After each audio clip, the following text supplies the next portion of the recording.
Some of you may remember last year I gave a presentation on this, but all we got to at that point was the method. We're in the middle of collecting data. So I'm delighted now to be able to actually come back and tell you a bit more about what we've actually been doing with this. And I know I've got a lot of slides in here and some video clips as well to show you that I've managed to find that I thought since last year really quite useful and quite interesting to have a look at. So I'm going to try and keep pace here so we can fit it within the time slot that we've got. So I'm going to run over again what actually happened with the tanks, why were they even introduced in the first place. Many of us are familiar with Gansfeld. We don't hear about the tanks so much, but I did in some way, and that's what got me interested in what we're doing here. What purpose were they used for? What encouragement did parapsychology actually have to use them? The pilot studies that have been done and personal experiences. I'll tell you about the current work and some of the feedback that we actually got from that, and the data we've gathered, the results, and then where we're actually going to take it from there. So some of you might have heard about sensory isolation studies that were done in psychology, even people spending a considerable amount of time in caves to deprive them from light to actually see what happens to them. We had Dr. John Lilly, who was the pioneer of the flotation tanks, was looking at this in the 1950s at the National Institute of Mental Health, and was just simply looking at sensory deprivation in various ways. But then this started to include what if we isolate someone, try and shut down the senses, or at least dull them to some extent, if we actually submerge them in water. So not the typical experience of flotation that you think about where you're on the surface of water, but actually being underneath the water. So sometimes in a kind of diving suit or with a mask over your face so you can actually have your head fully submerged but you can still breathe, and spending a considerable amount of time in the water in that sense. By the late 1950s, Lilly with his colleagues developed the technique even further. So by then they were putting magnesium sulfate in the water to a nearly 50-50 ratio with the water, so that it doesn't matter what size, shape or weight you were, if you go in the water and it's regulated to body temperature as well, so you don't feel hot, you don't feel cold, you feel just very calm and very pleasant in the water. You can have your hands behind your head or spread out and you will not sink. People also panic that their face is going to go under the water if they fall asleep. That's not really going to happen either, even though they developed some things if people had a fear of that would keep their head afloat as well. But you could go in there and spend an hour, 2 hours or more floating inside the tank. And there'd be no light in there like we have with the red light with the Gansfeld. It'd be total darkness. So you have nothing to see. All you can hear is some of the echoes of the tank, but you typically have earplugs in to stop any Epsom salt going into your ears. And then Lilly himself spent several hours at a time experimenting with the tank. So he was a researcher trying to use his own technique and get familiar with it, as we have with David Luke, who's experienced with psychedelics as well. And then later on, Lilly was using LSD inside the tanks and then through to ketamine as well, and spending up to 4 or 5 hours at a time inside the tanks in sensory isolation. Colleagues such as Peter Sudfeld were equally interested in sensory isolation, but not with the psychedelic side of things, and certainly not down the route that Lilly was taking them.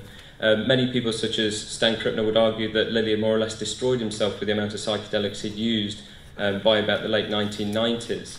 It just gone way beyond the research that they expected of him, and things weren't getting quite coherent from John by that point. But certainly the early stuff is really good. His book, The Centre of the Cyclone, and then The Deep South, they're really good instruction manuals for what the tanks do, what benefits they have, and it is like reading VCR recorder and how to set one up. They're so detailed, and you have to read them over a few times to really get your head around what's going on.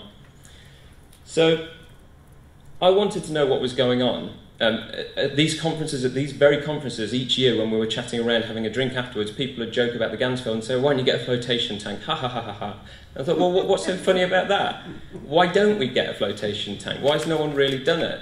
And I haven't really noticed it in the literature. So I had to go trawling through the literature, and I found that if you go back to the proceedings of the Parapsychological Association, there was a guest dinner speech by John Lilly, and at that time they were transcribing them and publishing them in the proceedings. And so his paper was entitled Inner Space and Parapsychology, and he was arguing the case of flotation tanks being used. The fundamental scientific question is whether all the experiences are a creation of one's own mind, or whether one is receiving things from other entities, other humans, other animals, who will say, or from unknown sources. So Lilly at that point proposed that a sender-receiver setup in the tank should be applied while guarding for any forms of sensory leakage, and the study should include independent judges to rate the feedback, and he encouraged others to follow in the research. However, I couldn't find anyone actually doing this, certainly not immediately, and yet in the popular media I'm finding a lot of mention of parapsychologists using the tanks. And that's even cropped up when I've mentioned that I'm using them. They say, oh, parapsychology often use them because I saw them in that film or this TV series. Yeah, they are out there. We have The Mind Benders in 1962. This kind of demonstrated the very early setup of being submerged, so I'll play you a little clip from that. I don't think it's got anything to do with temperature. It hadn't anything to do with low temperature. Conducive and our student Lilly had been affected not by the cold, but by their prolonged isolation. 1 week later, we changed the name of the laboratory to isolation. Now, by isolation, we mean the study of what happens to a man when you take away all sensation. We want to know what happens to him if he sees nothing, feels nothing, tastes nothing, hears nothing, and smells nothing. We want to know what happens to the body, and particularly to the central nervous system, when a man is put into this complete isolation, into the sort of conditions that may well be experienced in spaceflight. To do this, we invented a perfectly simple piece of apparatus.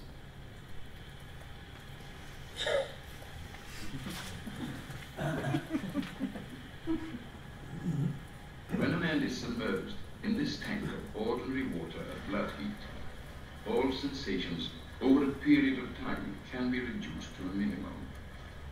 He is utterly isolated, lonely, bewildered. Studying his behavior under these conditions, we found we had stepped into a new and frightening world. We seemed to be dealing literally with the physics of the soul. So there they clearly stepped off of Lilly's suggestions and work. Lilly was obviously making the suggestion to use them for parapsychology in 1969, but his work was already underway by about 1952 and being published, so that's what caused some of the ideas of this film with Dirk Bogarde. Many of you might remember Altered States, particularly talking about this, and here we have total submersion at the start of the film, where there's this upright tank, and the chap inside there can just look out of this viewing portal, though he has got eye shields on it so people can also look in to see him. Do check out that film, it's very bizarre. Some of you might remember Sea of Souls as well, that was based on the fictional Clyde University in Glasgow, about a parapsychology department. Bill Patterson, very much like Chris Rowe, leading our department, and now Glenn leading the research group as well. They'd also suggested the tanks as well in Series 3. They got one at the university that they said, oh, we've got one, have we? Oh yeah, no one ever really uses it. You mentioned smelling the rubber, you might even be feeling the texture of the sample through the cloth. It's a great party piece though, I'll give you that. No, I think we should try sensory isolation. Just let's see what happens when I'm not focused on the task.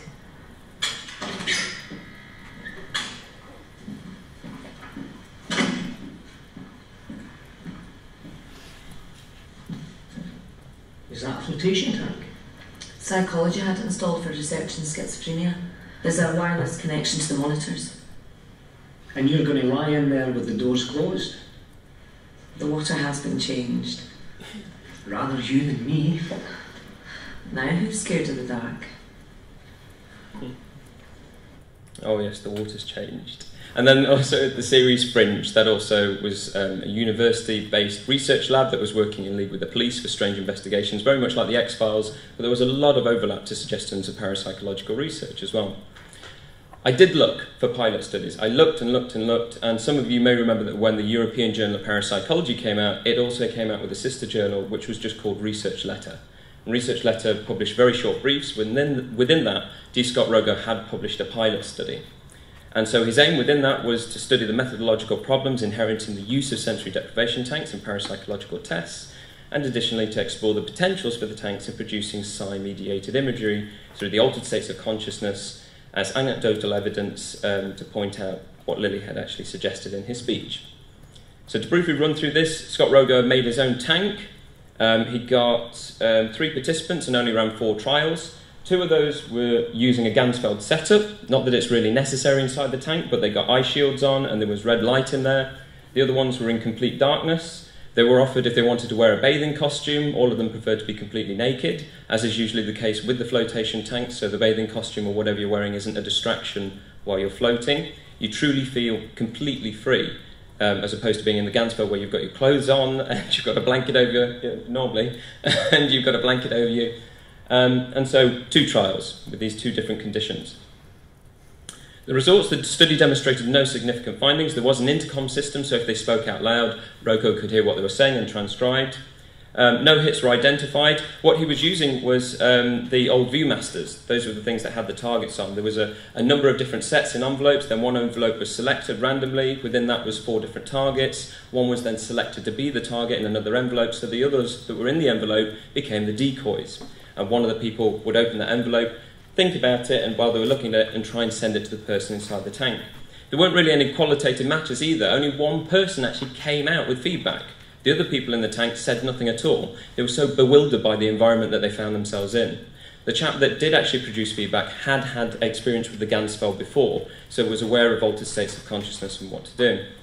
So preoccupation with the tank failed to produce rich imagery. Some evidence that of all the conscious altering induction procedures, the tank produced the most anxiety, and certainly when people first see them, they go, oh, I don't want to go in there, as we saw in that Sea of Souls clip. And anxiety has been known to have a negative correlation with ESP, as John Palmer had found. So Rogo didn't give up at that point. He just said it was too much of a distraction. We need people to be familiar with the tanks. So we've gone from Ganzfeld to the tanks, a nice red to blue. And many of you might have read in the Paranormal Review my first experiences with the tank. So I decided to train up a little bit, get familiar with the tank so we didn't dive straight into the studies. I was actually floating around in the dark, just seeing what actually happened. So I wrote up my recollections of that in the Paranormal Review. So in the new study, we had a sender-receiver setup with David Saunders being the sender each time. We did a total of 12 trials. This was between 2016 to 2017. We were using the Kathy Dalton clips by a computer program. David was in Northampton, usually in a perception lab. Sometimes he was also at his home office as well, diaries permitting. Impressions that I was having inside the tank after I'd showered, gone in, I told David I was about to go in. When I came out, I told him I'd just finished, so we stopped the trial. I'd then write down all my impressions or draw them if it was easy to do that. These were then rated against the targets and the decoys, so there was a target clip and 3 decoys each time. And we had Dr. Glenn Hitchman helping us as an independent judge in this study. The trials lasted up to 1 hour. There was 10 minutes of induction as you go in, listening to relaxation music, and 5 minutes of it would come on at the end. So this is what the setup looked like. That's what the tanks look like usually, a great big pod, and that's with the lid open. That's your blue safety light. You've got an emergency button if you have any problems there, and the director of the float centre, Nick Parsons, would come in if there was any problems, and there you've got the light button just in case you want to pop that back on again. If something's happened, you've got a bit of salt water in your eyes and you need to use clear water to just spray it out. And there's David watching a clip, ESP coming from his head, thinking about me intently, naked in the tank, trying to send that image. Right, still pacing that time. So this is what it looked like, and to summarise that table a bit clearer so it's easier to make out, because we've got here some really good first place things coming up. But to summarise that even more, we've only got 2 interesting points here. So Glenn did the best overall as the independent judge. He managed to correctly identify 4 out of the 12 clips as being the target when he looked through them. I'm Mr. 25% again, as with the Dream ESP trial in the first run that we did. But I was also doing as well as Glenn in ranking the target as 4th place as well. So perhaps if we improve the methods, we'll actually do a bit better, because we did notice errors as we went along, things that we could have improved, especially for recall of some of the imagery, the hallucinations I was having. We were losing information, but we thought, we don't want to do what we did with the Dream ESP trial. We don't want to change as we go along. We'll do it. We'll make a note of all these things we'd like to improve and publish this as a raw pilot study, and then we'll talk about these issues and correct them in the next stage, because we still have a little bit of funding thanks to the SBR to keep this going. So on my part, I did my own judging of the clips afterwards. I certainly got no significant effect there at 25%. Glenn slightly better, but still no significance occurring. However, that didn't make us give up, because when we actually broke these down, when we were doing the judging, in some instances you think, wow, that's really quite good. Going back to David Luke's talk, looking at the qualitative matches that are going on, they really are great in some of these sessions where we've definitely both said as judges, that's the target. So there are things to refine here and make better and tease out how can we get that kind of sequence going on again. So let me show you some examples. This is one where you think, well, this is great, but it's a great miss. And so it's like displacement, and we've got one of the decoys there, but we're focused so much on the decoy and not on the target. So this was miss, it was the decoy. And what I have here is a drawing. I remember it so distinctly. It flashed like that in front of me, and I thought, well, it's that shape, and I don't know what it is. It's either a jellyfish, a mushroom, or a hot air balloon. I can't make out the finer details, but it actually made me jump in the tank. And so when I was going through that particular trial's clips, we have this.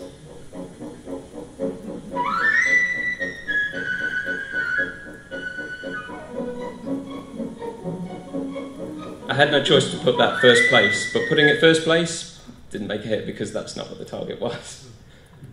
Here's another instance. I spoke to Glenn about this yesterday. I did find it. I managed to get it in. And these are some of the drawings. I got like someone in a gliding suit. You know, when they parachute and they have those suits where they can open them up a bit to glide, and the sense of being up high. This was a miss for both me and Glenn. It wasn't the target, but we saw what matches were going on. Watch the coat as she falls.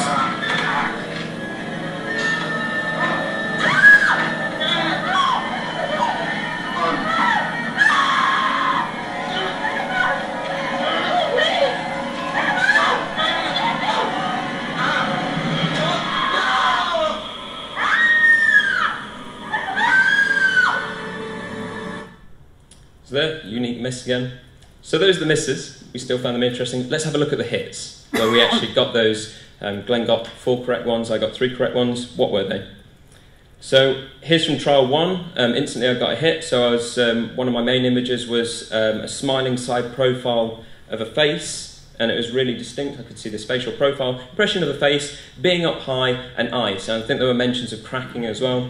I give Andromeda the most beautiful of all prizes, more beautiful than anything on earth or in heaven, even more lovely than the goddess Thetis herself.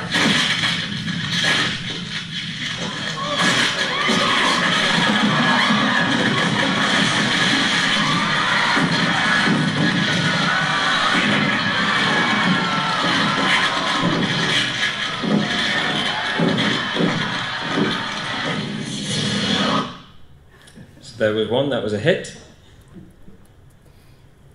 I love this one. I mean, when I was putting these slides together, I thought, I've got to get the clip in for that. I've shortened these down because the clips are a little bit longer, but this one produced imagery of a cogwheel, lots of cars, and a bridge over water. And there's just a little extract of my drawings and some of the writing that we both got to see afterwards.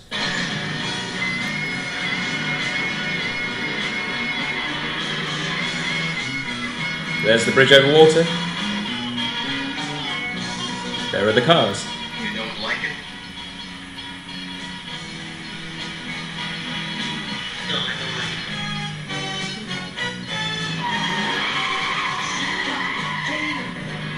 Let me amuse you right. She got the cake. Let me amuse you right. Car's got a lot of pickup. It's got a cop motor, a 440 cubic inch plant. It's got cop tires. Okay, and final one to show you. And so in this instance, the feedback was desert islands, palm trees, and woods. Like reptiles today, the nest is protected before and after the egg laying. Life for the duckbills was hazardous from the start. The Struthiomimus, an agile and fleet-footed dinosaur that resembles the modern-day ostrich, was a predator that mother duckbills feared most. So those are our main hits, and you can see that we're really interested in what qualitative matches are actually going on there. We just need to go back and refine these methods. So where are we now? Well, the pilot study has been written up, and that's been submitted to the Journal of the Society for Psychical Research. I just need to get back to David on that. What we're going to do is do what D. Scott Rogo did. We weren't overly fussed as to whether we'd actually got kind of psi going on. We were equally as interested in what are the methods, what are the ethical implications here. That's why it was just a study that was being carried out by 2 of the researchers. We weren't using a mixture of participants or regular float tank users. So we want to address the ethical implications for using more people, and we want to go back and refine the methods. This is also something that we would pre-register as well, which Chris had done with the Dream ESP study. When we get to the next stage. So we're going to address those. We also want to bring in digital recording devices as well. So remember when I was going in the tank, I'd been there for an hour, and I'm trying to remember all the thoughts, impressions, and images that are coming to me, and then afterwards, I get out, I wipe my hands, get the Epsom salt off of my hands, call David, say, it's okay, you can stop now, great,